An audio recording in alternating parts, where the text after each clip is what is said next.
Hello বন্ধুরা, আমার চ্যানেলে তোমাদের সবাইকে স্বাগত। আজকে আমি তোমাদের সাথে শেয়ার করব কাঁঠালের বীজ দিয়ে পুঁইশাকের ঘন্ট। দেখতেই পাচ্ছ আমি কিছু সবজি কেটে নিয়েছি, যেগুলো আলু, কাঁকরোল, কুমড়ো, পটল আর সব থেকে ইম্পর্ট্যান্ট কাঁঠালের বীজ। আর আমি পুঁইশাক ধুয়ে কেটে রেখেছি। চলো এবার আমি রান্নাটা করি। এবার আমি গ্যাসের ওপরে কড়াইটা বসিয়ে দিয়েছি গরম হওয়ার জন্য।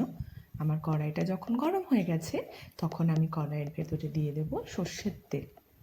তার ভেতরে দিয়ে দিলাম তেজপাতা ফোড়ন, আর তার ভেতরে আমি দুটো কাঁচা লঙ্কা চিড়ে দিলাম। জানো তো বন্ধুরা, এখানে লঙ্কাগুলো না সত্যি ভীষণ ঝাল। দুটো লঙ্কাতে এত ঝাল হয়ে যায় আর কি বলবো। তবু ঝালটা তোমরা তোমাদের টেস্ট অনুসারে দেবে। তার ভেতরে আমি দিয়ে দিলাম পাঁচফোড়ন। এবার এগুলো একটু সামান্য ভেজে নেব। দেখতেই পাচ্ছ আমি সামান্য ভেজে নিয়েছি। এবার যেই সবজিগুলো আমি টুকরো টুকরো করে কেটে রেখেছিলাম, সেগুলো দিয়ে আমি ভাজা স্টার্ট করে দেবো। দেখো আমি এগুলো দিয়ে একটু ভেজে নিলাম, কারণ সবজিটাও ভাজা খুব ইম্পর্টেন্ট। আমি আস্তে আস্তে করে সবজিগুলো ভেজে নিচ্ছি। আমার আঁচটা এখনও হাইতেই রয়েছে। দেখো আমার সবজিটা একটু ভাজা হয়ে গেছে। এবার আমি কি করব, এর ভেতরে আমি দিয়ে দিলাম স্বাদ অনুসারে লবণ। স্বাদ অনুসারে লবণ দেওয়া হয়ে গেছে। এবার আমি দেব হলুদ। হলুদটা দিয়ে দিয়েছি। এবার আমি আরেকটুখানি ভেজে নেব ভালো করে। দেখতেই পাচ্ছ আমি আরেকটু ভেজে নিচ্ছি। আমার সবজিটা ভাজা হয়ে গেছে। এবার আমি একটুখানি আদা একটু গ্রেট করে রেখেছিলাম, সেটা দিয়ে দিলাম। আদাটা একটু ভেজে নেওয়ার পরে যে পুঁই শাকটা আমি কেটে রেখেছিলাম সেটা আমি দিয়ে দেবো। কিন্তু একদমই জল দেব না। দেখতে পাচ্ছ, আলাদা করে সেদ্ধ করার জন্য কোনো জল আমি ইউজ করব না।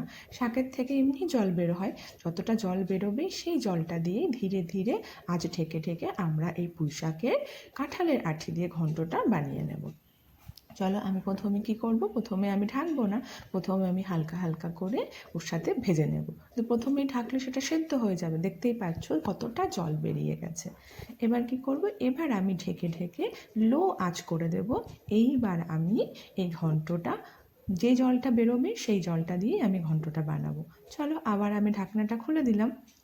দেখতেই পাচ্ছ আমারটা অনেকটা নরম হয়ে গেছে, কিন্তু এখনও পুরোপুরি হয়নি, এখনও জল রয়েছে নিচে। তাই আবার আমি কি করব, এটা আমি নেড়ে চেড়ে আবার ঢাকনা দিয়ে ঢেকে দেব। এইভাবে বারবার ঢাকনা খুলে আর নাড়িয়ে নাড়িয়ে এটা রান্না করতে হবে। আবার আমি ঢাকনা দিয়ে ঢেকে দিলাম। ঢাকনা দিয়ে ঢেকে দেওয়ার পরে কিছুক্ষণ পরে আবার আমি তুললাম।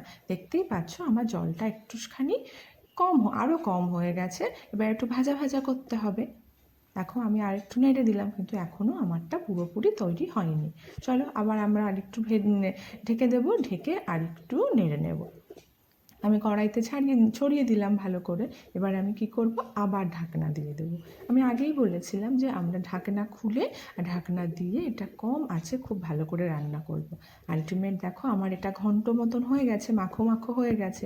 আমার সবজিগুলোও গলে গেছে, আমার পুঁই শাকের ডাঁটাগুলোও গলে গেছে। এই অবস্থাতেই আমাদের দরকার। এইভাবে আরেকটু ধীরে ধীরে আছে আমরা কি করব, করে নেব। করে নেওয়ার পরে তুলে নিলেই তৈরি হয়ে গেল কাঁঠালের বীজ দিয়ে পুঁই শাকের ঘন্ট। তোমরা কিন্তু এটা বানিয়ে অবশ্যই খাবে, আর আমাকে কিন্তু জানাবে কেমন হয়েছে। আর তোমরা আমার চ্যানেলটা সাবস্ক্রাইব করেছো কি না আমাকে কিন্তু জানিও। চলো কথা বলতে বলতে তৈরি হয়ে গেল আমার কাঁঠালের বীজ দিয়ে পুঁই শাকের ঘন্ট।